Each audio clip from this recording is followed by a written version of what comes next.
आगे बढ़ते हैं, अश्विनी धवन का सवाल लेते हैं। पूछ रही हैं, क्या बहू अपने सास ससुर से गुजारा भत्ता की मांग कर सकती है? सर, एक डॉटर इन लॉ के कितने राइट्स हैं? सास ससुर से क्या वो मांग कर सकती है कि उसे गुजारा भत्ता दिया जाए? नहीं, सबसे पहले तो अगर उसका हस्बैंड अलाइव है तो खाली हस्बैंड से गुजारा भत्ते की मांग कर सकती है, सास ससुर से नहीं कर सकती। पर एक विडो डॉटर इन लॉ अपने फादर इन लॉ से गुजारा भत्ता मांग सकती है, Indian Indian maintenance and dependency act में। राइट, तो अगर पति जिंदा है तो नहीं मांग सकते। पति जिंदा नहीं है, वो विडो है और उसने रीमैरिज नहीं करी, तो एक चांस बनता है कि वो अपने ससुर से गुजारा भत्ते की मांग कर सकते।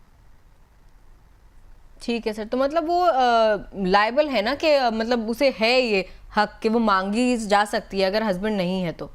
वो डिनाई तो नहीं कर सकते ना उसने उसके कौन सी ससुराल वाले? दोबारा शादी नहीं करी, और हम खाली ससुर से मांग सकती है, सास से नहीं मांग सकती। सास से नहीं मांग सकती है, ठीक है सर। इसके अलावा आगे बढ़ते हैं, अमर प्रताप सिंह का सवाल लेते हैं। पूछ रहे हैं, क्या संयुक्त परिवार में नाबालिग अवस्था में अथवा जिनकी आमदनी का साधन नहीं है उनके नाम पर खरीदी गई संपत्ति में सभी जो बच्चे हैं उनका बराबर का हिस्सा होगा, या संपत्ति केवल उन्हीं की मानी जाएगी? अगर आप ये कह रहे हैं कि कोई संयुक्त परिवार है और उसमें बच्चों के नाम संपत्ति खरीदी गई है, तो उसका ओनर कौन होगा? तो उसमें ओनर बच्चा है, और बच्चा प्रॉपर्टी ओन तो कर सकता है, कंट्रोल नहीं कर सकता। और कंट्रोल करने के लिए आपको एक गार्डियन अपॉइंट करना पड़ेगा, या कोर्ट अपॉइंट करेगा जो इस बच्चे का ध्यान रखेगा।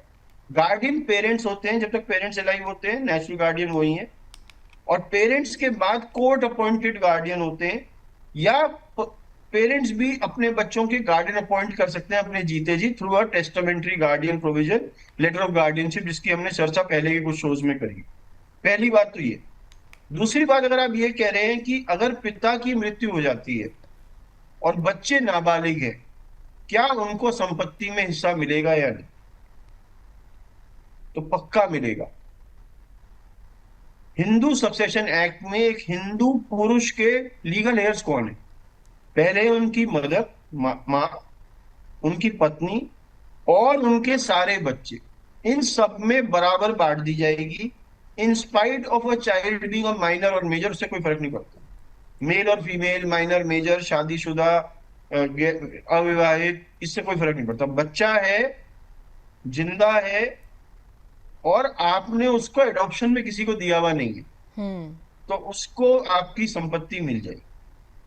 ठीक है सर, और जैसे कि सर ने बोला हिंदू एक्ट के अकॉर्डिंग जो है अगर पत्नी बची हैं या फिर पति हैं और वाइफ की डेथ हो गई है, सर ये जो आपने अभी बताया, ये आपने बताया कि एक हिंदू पुरुष की जो प्रॉपर्टी है उसकी डेथ के बाद बराबर बढ़ जाएगी अगर वाइफ है, अगर बच्चे जितने हैं उनमें। सर, अगर महिला जो है उनकी डेथ होती है तो फिर वो किस तरीके से बटेगी तो property? Hindu female, married Hindu female की प्रॉपर्टी के लीगल हेयर्स हैं उसके हस्बैंड, उसके बच्चे, और किसी बच्चे की डेथ हो गई जिसके बच्चे अलाइव हैं, उस बच्चे का भी एक शेयर है जिसकी डेथ हो गई।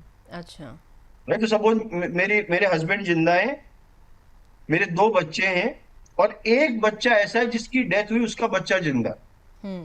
राइट, तो उसमें चार हिस्से होंगे इसके बराबर, और हर एक को वन फोर्थ मिल जाए। ठीक है। यही हिंदू महिला के लीगल हेयर्स। ठीक है सर, आगे बढ़ेंगे। अमरजीत सिंह का सवाल लेते हैं।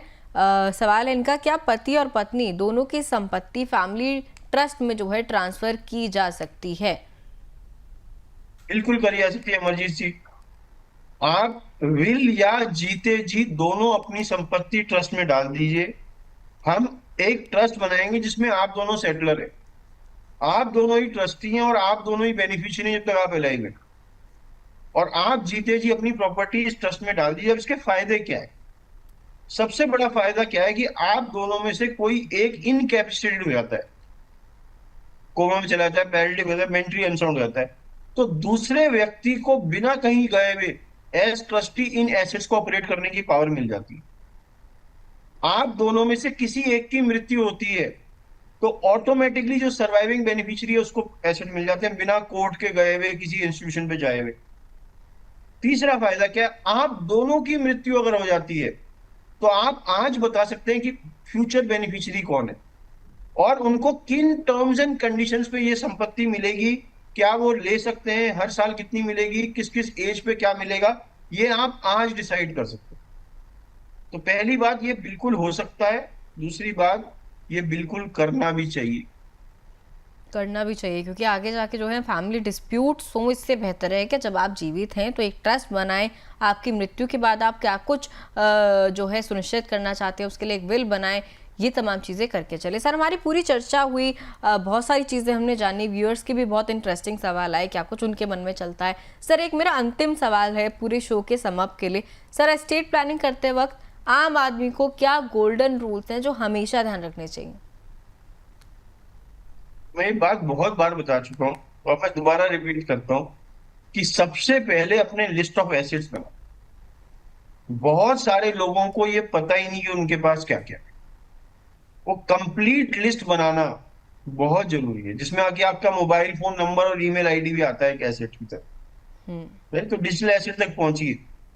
राइट, तो संपत्ति की लिस्ट बनाए, फिर लिखें या सोचें, अगर मैं नहीं रहा तो मैं ये किसको देना चाहता हूं, कितना देना चाहता हूं और कब देना चाहता हूं। तीसरा, क्या ये ऐसे के ऐसे इनको जाए या इसकी फॉर्म बदल के जाए।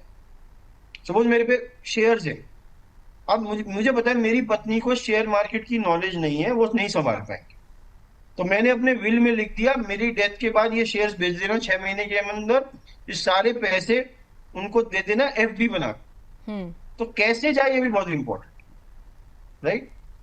तीसरी चीज, अगर जिस व्यक्ति को आप दे रहे हो अपनी विल या ट्रस्ट में, अगर वो व्यक्ति ही जीवित ना रहे आपकी मृत्यु से पहले, तो किसको जाए। हम्म। तो जो ऑल्टरनेट और सक्सेसर बेनिफिशियरी है वो जरूर बनाना चाहिए।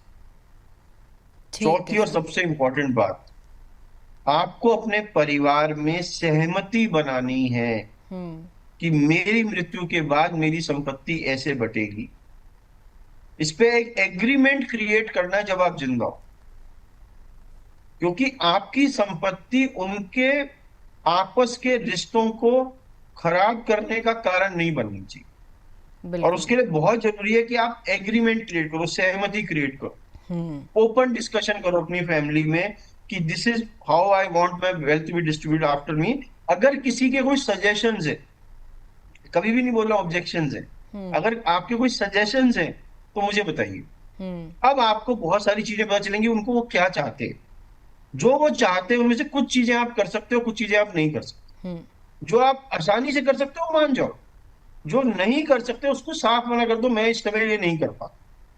पर जब ये आपके मुंह से निकलता है, इसके चांसेस ऑफ एग्रीमेंट बहुत हाई है। जब आपकी मृत्यु के बाद पता चलता है उनको, तो हम्म। चांसेस ऑफ एग्रीमेंट बहुत कम है ना। तो हम सबको कोशिश करनी चाहिए कि हमारे परिवार में सहमति हो कि कैसे मेरी संपत्ति मेरी मृत्यु के बाद डिस्ट्रीब्यूट होगी।